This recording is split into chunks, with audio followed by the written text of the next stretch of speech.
representantes del llamado Foro Cívico se reunieron en Miraflores con Nicolás Maduro y con otras figuras del Ejecutivo.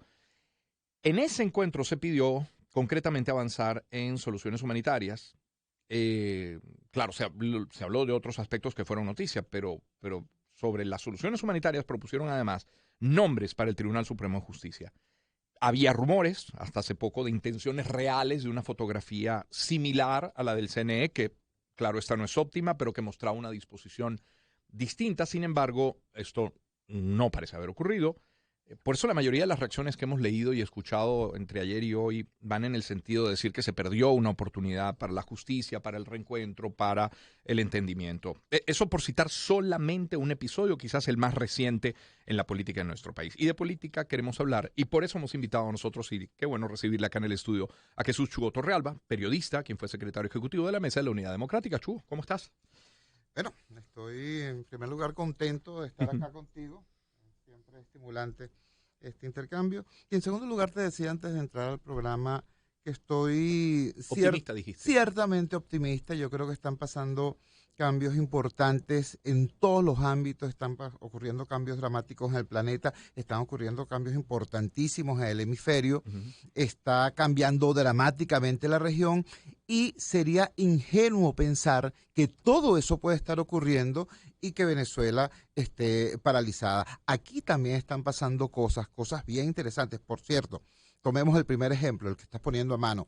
La gente que dice que el gobierno es una especie de macroconciencia maligna, que todo lo tiene perfectamente planificado al detalle y que no dan puntadas sin dedal, se encuentran con que, a propósito, por ejemplo, de algo tan importante como la designación del Tribunal Supremo de Justicia, el oficialismo comete un error demasiado grande, demasiado importante.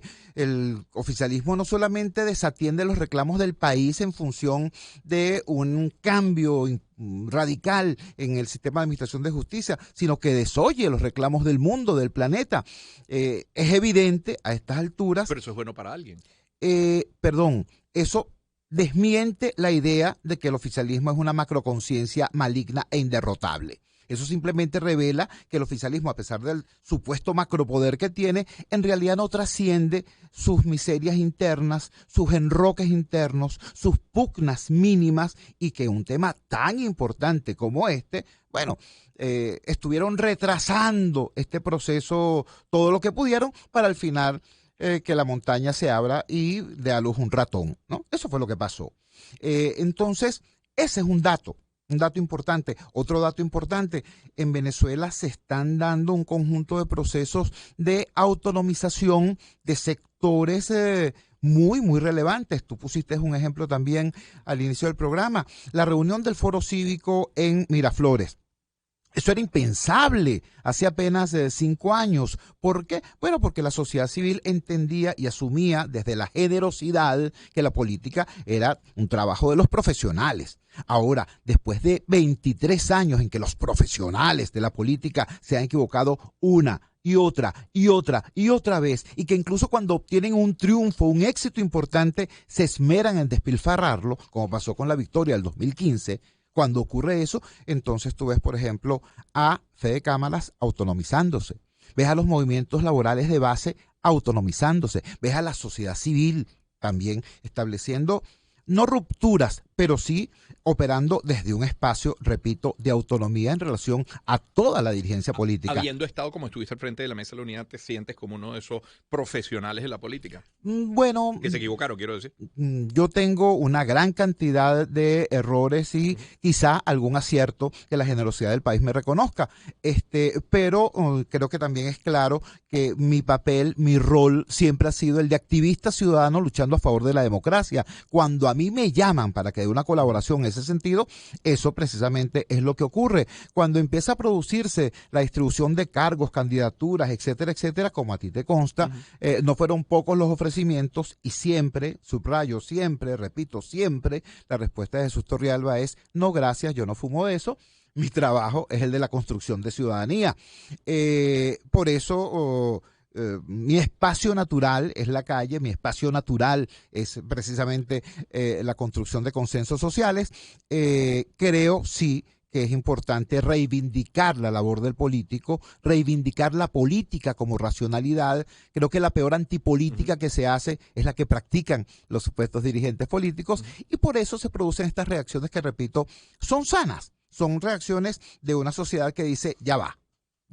Si aquí hay un país que todos los días se reinventa, que todos los días emprende, que todos los días hace esfuerzos inmensos por convertir la crisis en oportunidad, chicos, no podemos resignarnos a tener sectores políticos enamorados del fracaso, enamorados de perder y despilfarrar cada oportunidad que se le presenta, porque no se trata de que nos alegremos de los fracasos del oficialismo, por ejemplo, no se trata de que en el oficialismo se alegren de los fracasos de la dirección opositora, se trata de que los fracasos de todos ellos nos salen carísimos a todos nosotros.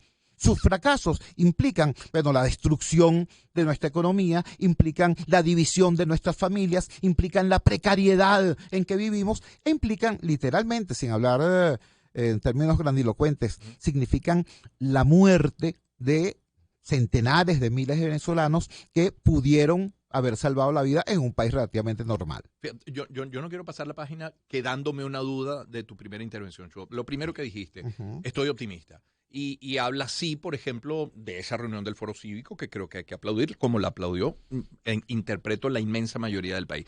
Podemos hablar de algunas rendijas que se van abriendo desde el punto de vista económico, aún entendiendo que eso no significa que sea bueno para todo el país todavía, pero en la esperanza de que eso permee y que en algún momento podamos sí efectivamente hablar de una recuperación del país. Pero todavía me queda la duda, ¿por qué este ejemplo del TCJ que ponías al inicio puede ser bueno para alguno de nosotros? ¿Es bueno para el ciudadano que hoy no tiene trabajo, que hoy se encuentra con un problema de electricidad, de agua? ¿Es bueno para quien siente que sus derechos han sido vulnerados, para los derechos humanos en el país? No entiendo por qué es bueno lo que ocurrió. Te agradezco la repregunta porque me permite colocar el reflector donde me interesa.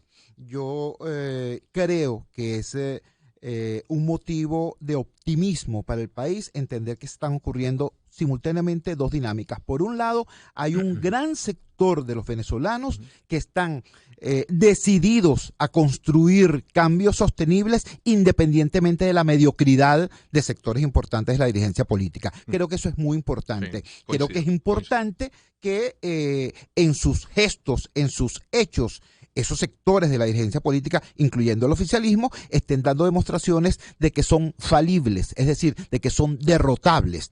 Yo obviamente hubiese preferido, y en ese sentido trabajamos, así como la sociedad civil organizada participó con generosidad y gallardía en el proceso de selección del nuevo Consejo Nacional Electoral, también nos metimos con fuerza en la posibilidad de hacer de la selección del nuevo Tribunal Supremo de Justicia algo que fuera útil al país. Lo hicimos. ¿Por qué? Porque creemos que en este país no va a haber confianza mientras no haya justicia. Y si no hay confianza, no va a haber construcción de prosperidad sostenible. Y si no hay prosperidad, es difícil que haya lucha por la democracia. Por eso trabajamos en ese sentido. Ahora, el gobierno perdió esa oportunidad y el país vio, mira, no se trata de que pongamos a contraponer la opinión de Nicolás Maduro con la opinión de Chuo Torrialba. Imagínate tú a quién le puede interesar eso. No vale, se trata de que el jefe de la bancada del PSUV, el diputado Pedro Carreño, dijo textualmente que el Tribunal Supremo de Justicia es una cloaca. Y ahora resulta que el oficialismo impone el que esa cloaca sea prácticamente reelecta en más de un 60%, incluyendo a sus personajes más emblemáticos. ¿Qué significa eso? Bueno, que tienes a una fuerza política oficialista que es incapaz de ubicarse en sintonía con los requerimientos del presente y mucho menos con los requerimientos del futuro. Eso hace evidente que hay un espacio muy importante para la construcción de la alternativa democrática. Ahora, esa construcción no puede ser desde los espacios del resentimiento, esa construcción no puede ser desde las redes sociales, esa construcción no puede ser desde el imaginario del 2019, ni del 2015, ni desde el 1998. Aquí hay un nuevo país que requiere nuevas propuestas y de eso está hambrienta Venezuela. Chuo Torrialba, nuestro invitado el día de hoy. Chuo, el papel de los radicales, porque los hay de uno y otro lado, ¿por qué cuesta tanto alcanzar acuerdos mínimos? ¿Qué impide, por ejemplo, aceptar la necesidad de enderezar el rumbo, de convocarnos a todos y trabajar en ese sentido? Tiene que ver con el espíritu, tiene que ver con la ideología, tiene que ver con un status quo que le funciona a una parte del país, pequeñísima, pero que le funciona. Si me preguntas concretamente por qué los radicales de ambos lados, siendo espacios tan pequeños, sin embargo tienen tanta incidencia, por qué logran maniatar a los tomadores de decisiones, para mí la respuesta es clara, ¿no? Te lo puedo resumir en 3 palabras. Por cobardía y por cobardía. Es decir, tenemos un liderazgo que es incapaz de enfrentar a sus radicales y de hablarle y de conectarse con el país, con ese país que emprende, con esa señora que dijo, mira, vale, yo no ni me voy a recostar a las redes clientelares del Estado, ni me voy a meter a criminal. No, yo voy a hacer tortas, ¿no? Yo voy a hacer granjerías, yo voy a hacer ropa íntima, yo voy a vender traje de baños. Bueno, así como esa señora hay gente que está en un nivel mucho más precario y también hay empresarios que están en un ámbito mucho más importante. Hay un país que, repito, se resiste a convertirse en un dato más de las redes clientelares, a estar esperando con el teléfono en la mano cuando le cayó el último bono. Hay un país que también se resiste a participar de eso que los expertos llaman las redes de sobrevivencia económica asociadas al delito. Hay un país que está decidido a trabajar y a producir y a emprender. Independientemente de. Claro, porque si siguen esperando que se cumplan las promesas de reactivación económica de Maduro, bueno, se mueren. O si siguen esperando que se cumplan las promesas de cambio político de Leopoldo López, terminan de morirse también. Entonces, esa gente dijo, no vale. Aquí hay que construir un espacio de esperanza para mí, para mi familia, para mi comunidad. Ese país no solamente es grande, sino que además es la única esperanza de futuro para Venezuela. Y ese país está esperando una narrativa política, un discurso político y sobre todo un accionar político que tenga que ver con eso. ¿Y qué pasa cuando ese país, y con el futuro? ¿Y qué pasa cuando ese país, lejos de desmalezarle el camino, de facilitarle las cosas, le pones obstáculos?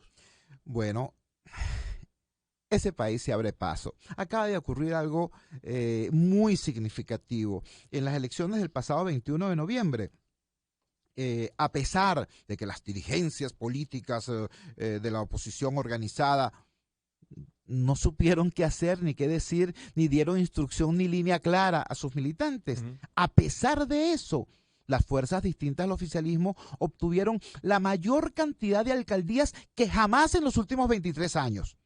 ¿Cómo se produjo eso? ¿Por qué se produjo eso? Lo voy a decir de manera clara. A lo mejor a algunos les va a sonar altisonante. Mira, eso se produjo porque hubo una rebelión cívica, ciudadana, donde en las comunidades, en los municipios, para decirlo de manera académica, la gente no se la caló, ¿vale? La gente no se la caló, no se caló que le llegara el mensajero de Henry Ramos o el mensajero de Capriles o el mensajero de Rosales o el mensajero del otro a decirle, no te puedes reunir, no te puedes aliar, no puedes participar. La gente dijo, no, vale, si yo sigo en eso, el PSUV, siendo minoría, va a seguir ganando acá y va a seguir imponiéndome una forma que yo no quiero de vivir en mi comunidad. Repito, por eso pasamos de 27 alcaldías a más de 130, a pesar no solamente del gobierno y el ventajismo y el Plan República y el satélite chino y el cable submarino cubano y todas las leyendas urbanas, no, a pesar también de la torpeza inenarrable de las direcciones político-partidistas de la oposición. Tú que fuiste secretario ejecutivo de la Mesa de la Unidad, ¿cómo reunir a las oposiciones democráticas? Aunque siendo oposiciones democráticas, algunas de ellas, la verdad es que en sus prácticas dejan mucho que desear, pero ¿cómo reunirlas a todos de cara a ese 2024, Chuo, por ejemplo? Mira, yo estoy absolutamente convencido de que toda persona que quiera ser, aprender, simular, ser un dirigente, un opositor, tiene que tener como foco el 2024 y el 2025. Claro, no olvidemos que en el 2025 se va a elegir prácticamente todo. Alcaldías, gobernaciones, Asamblea Nacional, etcétera, etcétera. Ahora, la pregunta es, ¿vamos a unir a los profesionales de la división? ¿Vamos a convertir en cruzados por el éxito a los enamorados del desastre, a los enamorados de la derrota. Yo creo que no. Yo creo que aquí hay que jugar un nuevo juego. Yo creo que aquí hay que apostar por el desarrollo de una nueva forma de entender, ejercer y vivir la política, de vivir lo sociopolítico, porque o sea, este empeño de seguir divorciando el activismo político partidista de la realidad del ciudadano es sencillamente suicida. Entonces, yo creo que hay que reinventar y llenar de nuevo significado el accionar político y dotar a eso de una práctica consistente que se haga de abajo hacia arriba, que se haga de adentro hacia afuera, que replique a nivel nacional lo que logramos en esas 130 alcaldías y lo que logramos en Barinas. Cuando digo logramos, me refiero al país que quiere cambio. Un esfuerzo que logre además reconectarse con esa inmensa cantidad de ciudadanos que alguna vez se sintieron inspirados por el discurso redentorista de Hugo Chávez y que hoy están profundamente decepcionados por todas las ejecutorias del gobierno de Maduro y compañía. Eso es perfectamente posible. Eso ya lo logramos. Estoy hablando de un déjà vu. Esto no es imposible.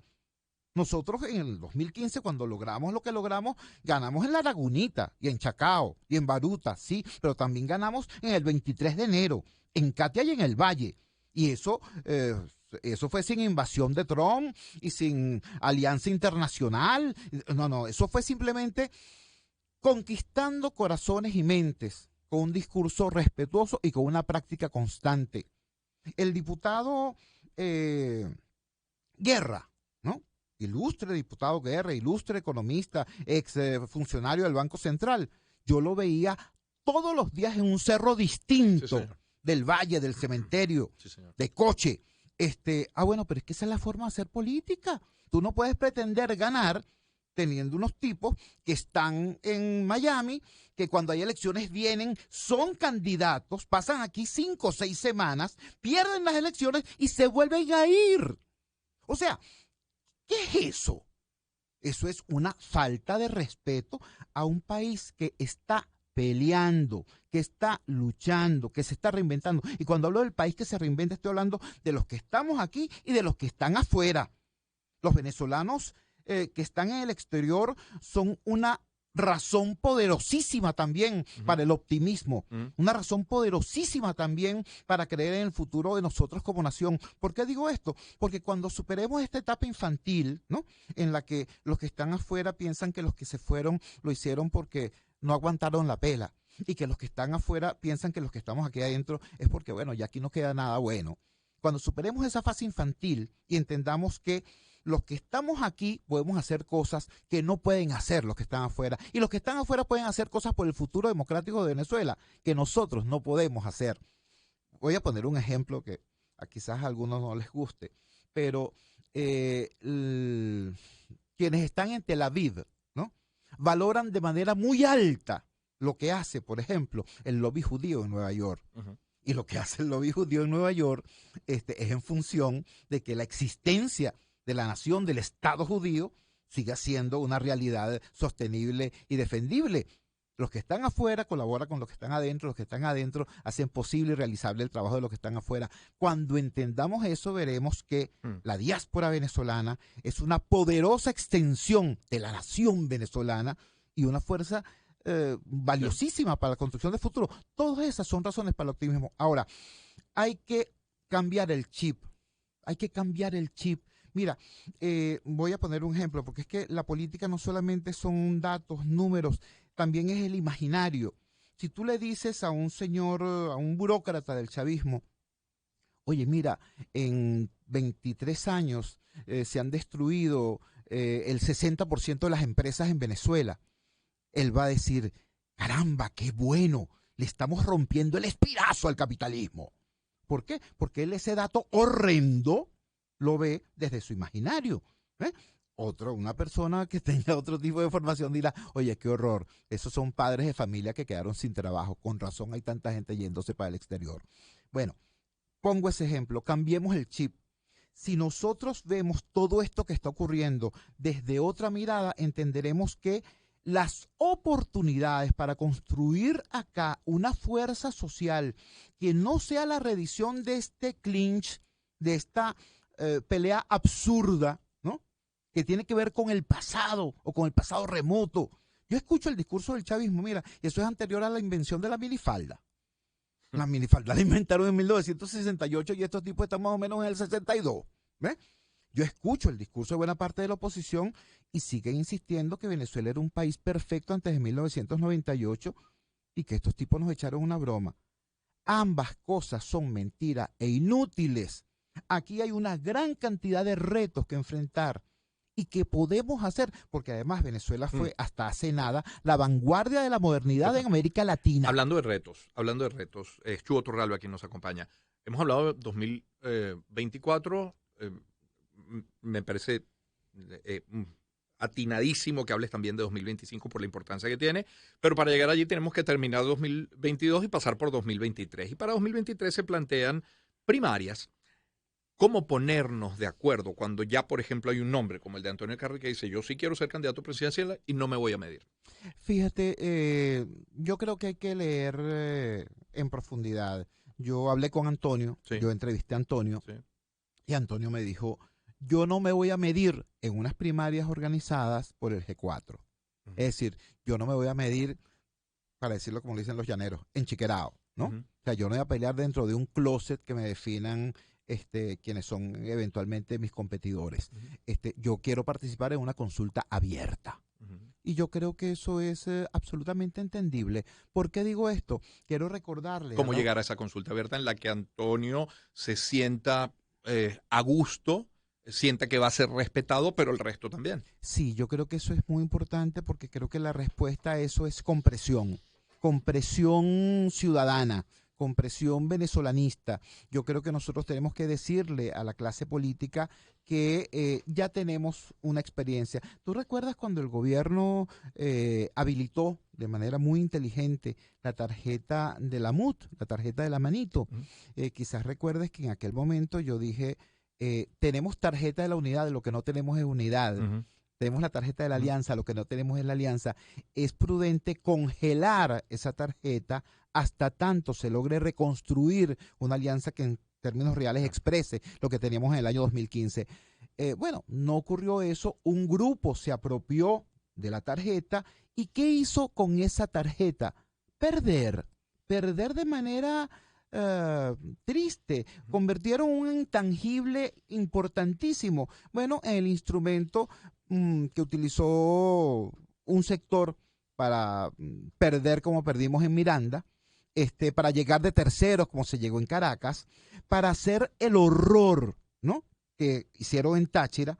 Hoy Freddy Bernal está en una operación de acoso y derribo contra Lady Gómez, y todos tenemos que recordar que Freddy Bernal es hoy gobernador de Táchira gracias a Henry Ramos Alup y a lo que se hizo con la tarjeta de la manito. Entonces, repito, si recordamos eso, entendemos que la búsqueda de la unidad, la organización de las primarias, por ejemplo, no puede ser algo que sea hecho por alguien que no tenga el respeto, la confianza de la totalidad. Yo creo que los ciudadanos tenemos que presionar porque haya una consulta nacional que le permita al venezolano no solamente escoger un nombre, porque esto no es un concurso de belleza, esto no es un concurso de popularidad. Te interrumpo porque quiero que sea mi último planteamiento, ya por razones de tiempo. Chugo Torralba nos acompaña.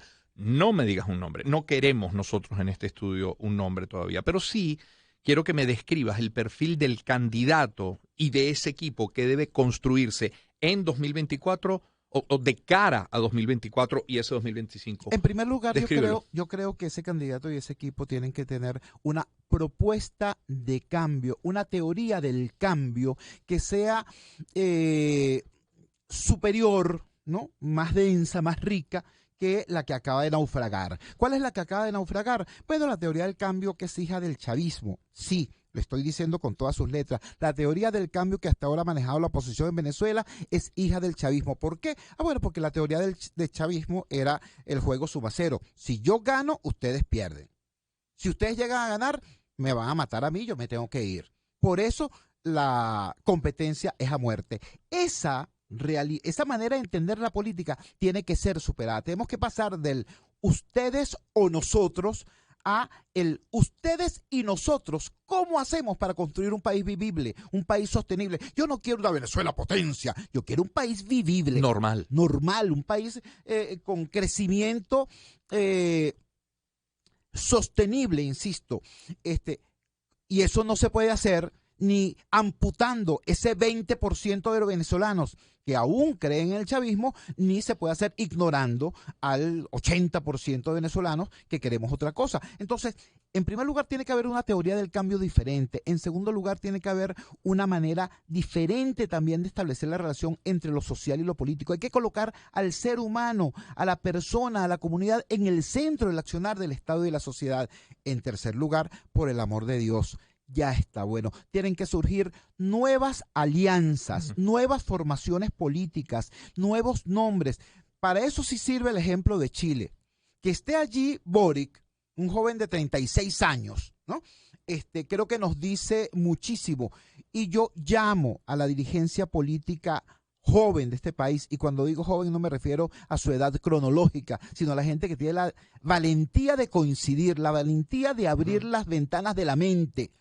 Yo los llamo a que presenten sus nombres, a que en el año 2024 y 2025 haya centenares de nuevos nombres que sean una esperanza para los venezolanos. Eso no solamente es posible, eso es absolutamente necesario, porque si no, vamos a tener un proyecto autoritario que con todos sus defectos, sin embargo, sabe mutar. Sabe mutar. El discurso de la Cava, la presencia de Héctor Rodríguez, la figura política de alguien que en este momento no llama mucho la atención, pero que sería bueno seguirle los pasos, el gobernador Terán de La Guaira, te revelan datos que no son simplemente decorativos, ¿no? El discurso oficialista está mutando, mientras tú ves que del otro lado, desgraciadamente, se han quemado generaciones enteras. Hay gente que escucha hoy el nombre de López y el nombre de Capriles y les dicen, qué fastidio, pero es que eso es viejísimo. Ese par de personas no llegan a los 50 años o con dificultad llegan. Detrás de ellos hay una generación de treintañeros que fue prácticamente inmolada, quemada, por una manera irresponsable de liderar las expectativas. Entonces, caramba, frente a eso, yo creo que es necesario que muchísimos venezolanos que están hoy en la sociedad civil, que están hoy en el mundo de la empresa privada, que están hoy en diversas iniciativas y que están en la base de los partidos, digan, sí, yo no me resigno a que mi vida y mi futuro me lo determine una cúpula que está claramente comprometida con la derrota. Yo creo que Venezuela necesita construir victorias y victorias sostenibles. Y para que sean sostenibles, tienen que ser hijas de todos. Gracias, Chugo, por acompañarnos esta mañana. Gracias a ti, Román. Jesús Chugo Torrealba acompañándonos acá, periodista, fue secretario ejecutivo de la Mesa de la Unidad Democrática. Y de los políticos, de unos y otros, de todos, pedir algo más que palabras, porque además preocupa mucho y en muchos casos que es que ni siquiera las palabras, que hay un profundo silencio ante lo que nos ocurre. Impresionante eso, impresionante. Eso es. Entonces vamos, ¿te parece? Con Extreme.